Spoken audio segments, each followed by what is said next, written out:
A coisa na soleira da porta. Capítulo 5.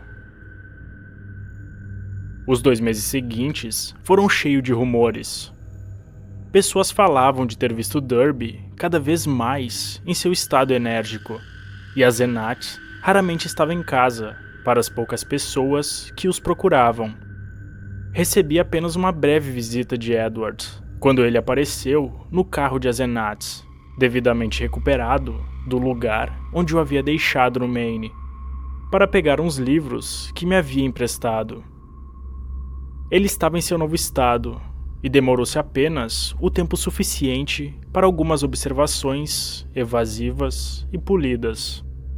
Era evidente que não tinha nada sobre o que conversar comigo quando estava naquele estado, e notei que nem se dera ao trabalho de usar o velho código 3+2 ao tocar a campainha. Como acontecera naquela noite, no carro, senti um horror vago, mas muitíssimo mais profundo e que não saberia explicar, e a sua partida, precipitada, me caiu como um alívio imenso. Em meados de setembro, Derby ficou uma semana fora, e umas pessoas bem informadas do grupo decadentista da universidade falaram do caso, insinuando uma reunião com um notório líder de culto recém-expulso da Inglaterra que se estabelecera em Nova York. De minha parte, não conseguia tirar da cabeça aquela estranha viagem de volta do Maine. A transformação que havia testemunhado me afetara sobremaneira, e eu flagrava-me, vezes e mais vezes, tentando entender a coisa e o supremo horror que ela me havia inspirado.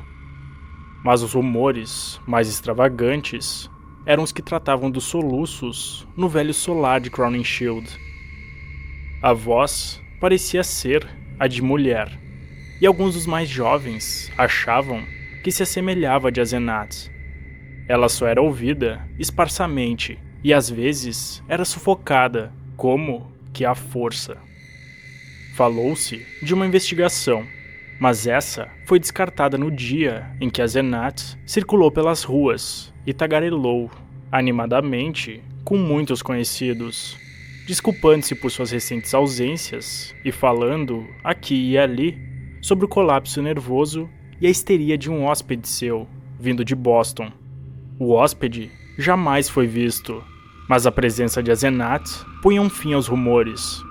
Mas alguém complicou as coisas, murmurando que os soluços haviam sido 1 ou 2 vezes de voz masculina. Certa noite, em meados de outubro, ouvi o familiar toque 3+2 da campainha na porta da frente. Atendendo pessoalmente, encontrei Edward nos degraus e percebi, no mesmo instante, que sua personalidade era antiga, a que eu não via desde o dia de seu delírio naquela terrível viagem de Chesuncook. Seu rosto estava desfigurado por uma mistura de emoções estranhas, onde medo e triunfo pareciam dividir o controle. E ele olhou furtivamente por cima dos ombros enquanto eu fechava a porta às suas costas. Seguindo-me sem jeito até o estúdio, pedi o uísque para refazer os nervos. Abstive-me de questioná-lo, esperando que se sentisse à vontade para dizer o que desejasse. Enfim, ele aventurou algumas informações com voz abafada. Azenat foi embora, Dan. Tivemos uma longa conversa ontem à noite, enquanto os criados estavam fora, e fiz com que prometesse parar de me perseguir. É óbvio que eu tinha algumas defesas secretas que nunca lhe contei. Ela tinha de ceder, mas ficou zangada demais. Simplesmente fez as malas e partiu para Nova York. Saiu em tempo de pegar o de 8h20 da noite para Boston. Imagino que as pessoas vão comentar, mas não posso evitar. Não precisa mencionar que houve algum problema. Diga apenas que ela saiu para uma longa viagem de pesquisa. É bem provável que ela vá ficar com um de seus horríveis grupos de devotos. Espero que vá para o oeste e consiga o divórcio. De qualquer forma, fiz ela prometer que ficaria longe e me deixaria em paz. Foi horrível, Dan. Ela estava roubando meu corpo, me ocupando, me aprisionando. Eu me humilhei e fingi deixá-la fazer isso, mas tinha de ficar em guarda. Eu poderia planejar se fosse cuidadoso, pois ela não pode ler a minha mente literalmente ou em detalhes. Tudo que ela conseguia captar de meus planos era uma espécie de rebeldia genérica, e ela sempre achava que eu estava desamparado. Nunca pensou que eu poderia extrair o máximo dela, mas eu tinha um feitiço, ou dois, que funcionavam.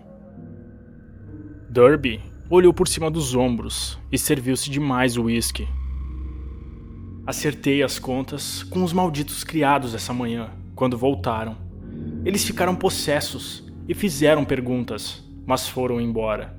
São da mesma laia dela, gente de Innsmouth. Espero que me deixem em paz. Não gostei do jeito como riam quando se foram. Preciso conseguir o máximo que puder dos velhos criados de papai. Agora vou voltar para casa. Imagino que me ache louco, Dan, mas a história de Arkham devia sugerir coisas em reforço do que lhe contei e do que vou contar-lhe. Você viu uma transformação, também, no carro, depois que lhe contei sobre as Enats naquele dia, voltando do Maine. Foi quando ela me pegou, me expulsou do meu corpo.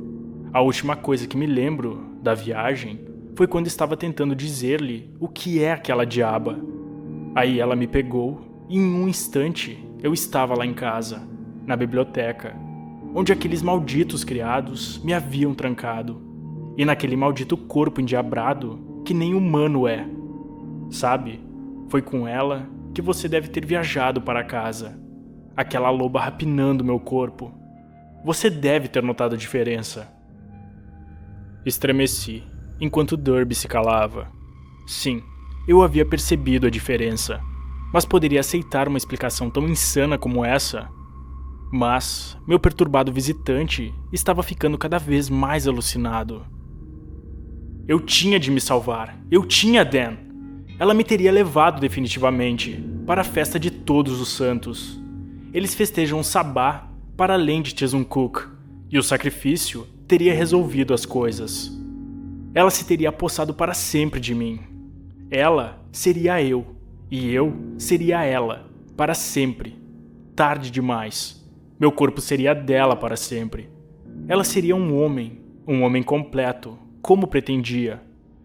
Imagino que me tiraria do caminho. Mataria seu próprio corpo antigo comigo dentro, maldita seja, como já fez antes. Como ela, ele ou a coisa fez antes.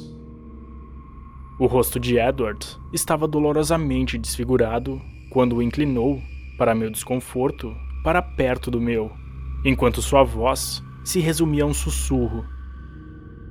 Você deve saber o que insinuei no carro, que ela não é, de modo algum, a Zenat, mas o próprio velho Efraim. Suspeitei disso há 1 ano e meio, mas agora sei. A caligrafia dela o comprova quando ela está distraída. Às vezes, ela rascunha uma anotação que é tal e qual os manuscritos de seu pai, letra por letra. E às vezes diz coisas que ninguém, exceto um velho como Efraim, poderia dizer. Ele trocou de forma com ela quando sentiu a morte aproximar-se. Ela foi a única que pôde encontrar com o tipo apropriado de cérebro e vontade fraca o bastante.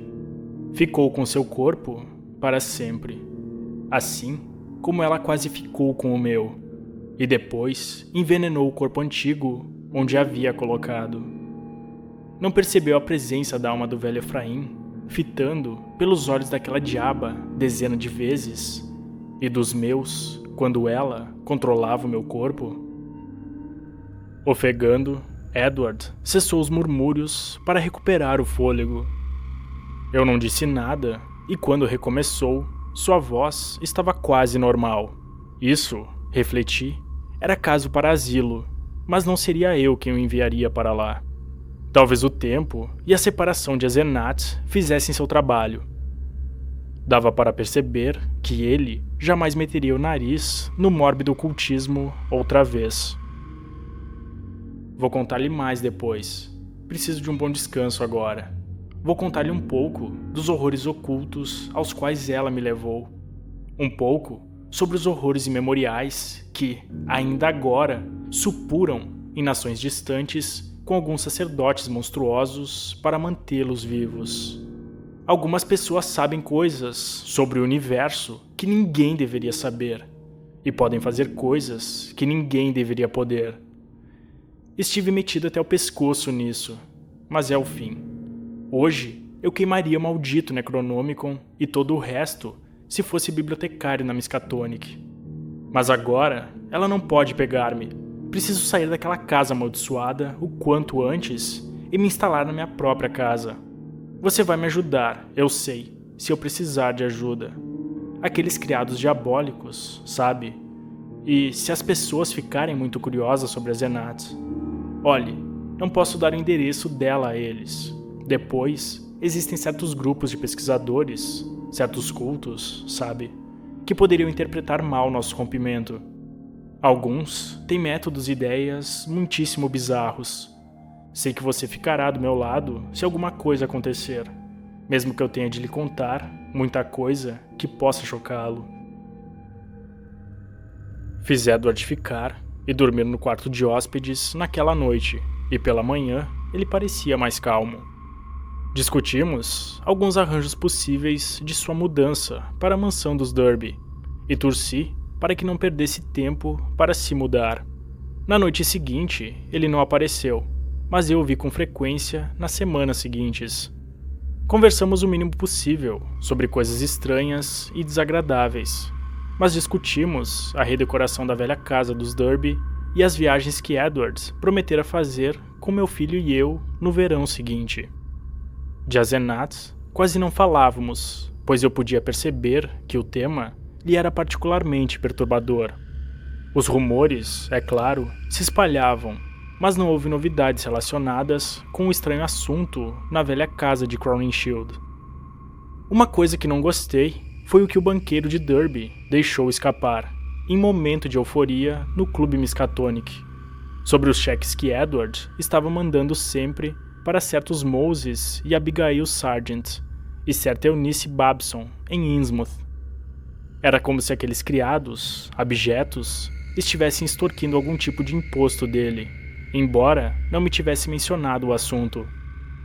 Gostaria que o verão e as férias do meu filho em Howard chegassem, para podermos levar Edward à Europa. Não demorou para eu perceber que ele não se estava restabelecendo tão rapidamente quanto eu esperava, pois havia algo de histérico em seus momentos ocasionais de satisfação, enquanto os momentos de pavor e depressão eram frequentes demais. A velha casa dos Derby ficou pronta em dezembro, mas Edward adiava repetidas vezes a mudança. Embora odiasse e parecesse temer a casa de Crowninshield, estava, ao mesmo tempo, curiosamente escravizado a ela. Parecia que ele não conseguia começar a desmontar as coisas, e inventava toda sorte de desculpas para adiar a mudança. Quando chamei sua atenção para isso, ele me pareceu assustado sem razão. O velho mordomo de seu pai, que estava lá com outros criados da família, recuperados, contou-me, certo dia, que as andanças ocasionais de Edward pela casa, e especialmente pelo porão, lhe pareciam estranhas e perigosas. Quis saber se a Zenats não lhe andara escrevendo cartas perturbadoras, mas soube, pelo mordomo, que não chegara nenhuma correspondência que pudesse ter vindo dela.